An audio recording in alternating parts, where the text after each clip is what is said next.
Thank you for the opportunity to participate in this multilateral assessment. My name is Karin Mire and I work at the Office of Environment Liechtenstein. I start with an overview of Liechtenstein's climate action and some background information. Liechtenstein is a tiny country with a population of some 39,600 inhabitants. Despite being such a small country, labor opportunities are multifold. We have more workplaces than regular population, meaning that we are heavily dependent on commuters. More than 24,000 people are commuting into Liechtenstein every day. The majority of commuters live in neighboring countries such as Austria and Switzerland, but some also come all the way from Germany and Italy. It is an alpine country with only 160 square kilometers, and it's the smallest, one of the smallest at least, countries in Europe. It takes me half an hour to drive the 28 kilometers from the most southern to the most northern part by car, if I'm not stuck in one of the frequent traffic jams. Liechtenstein has a diverse economy and is home to a number of international firms. Some of you may have come across Hilti drilling machines, for instance, which are produced here. Also, Liechtenstein is home to Evoclar, the world leader in the production of artificial teas. As the domestic market is rather small, Liechtenstein's industry is export-oriented. Liechtenstein is one of the most highly industrialized countries of the world, with a strong financial sector. Agriculture contributes with only 0.1% to the gross value added, goods with 42% and services with some 60%. Financial and insurance activities contribute some 11.5% and are part of the service sector.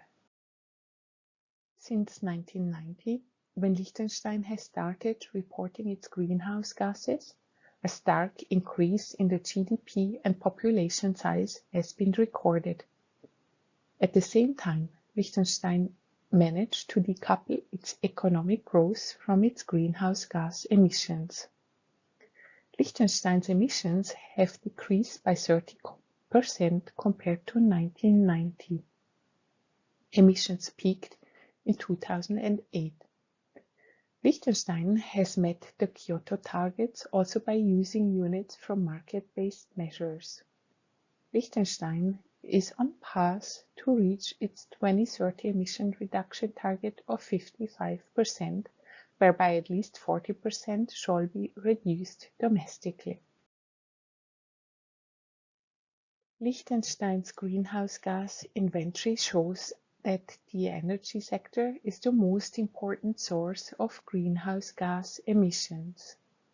It accounts for 80% of greenhouse gases Liechtenstein emitted in 2022.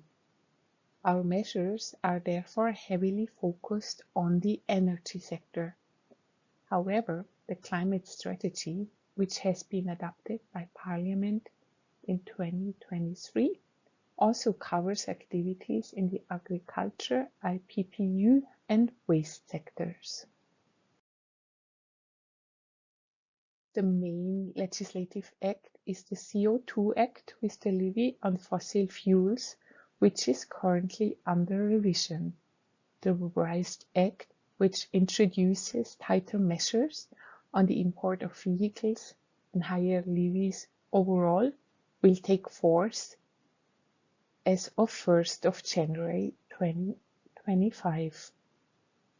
Liechtenstein, being a member of the European Economic Area alongside Norway and Iceland, also adopted the EU's Fit for 55 package, or at least most of the acts included under the 55 package.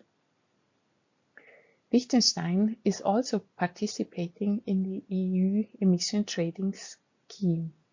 Last year, the Parliament included the target to reach climate neutrality by 2050 and to reduce its emissions by 55% by 2030 in the Emission Trading Act. Liechtenstein will submit these targets in the submission of its nationally determined contributions next February. More than half of our energy consumption is based on fossil fuel. Since 2009, however, solar energy is increasing. Truly, solar energy is our big success story happening thanks to a generous subsidy scheme for solar panels. After our success, I do not want to hide our failures. Our continuous struggle lies in the transport sector. Despite increasing investments in public transport, the level of motorization is very high in Liechtenstein. There are around 780 passenger cars for every 1,000 inhabitants. Sadly, this represents a peak value in Europe. Temperatures in Liechtenstein have, like in the neighboring Alpine countries, increased by more than 2%.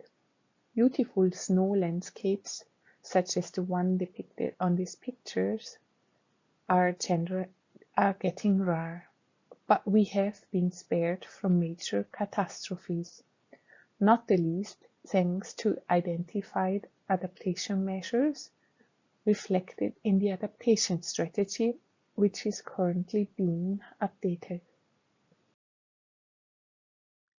I thank you for your attention.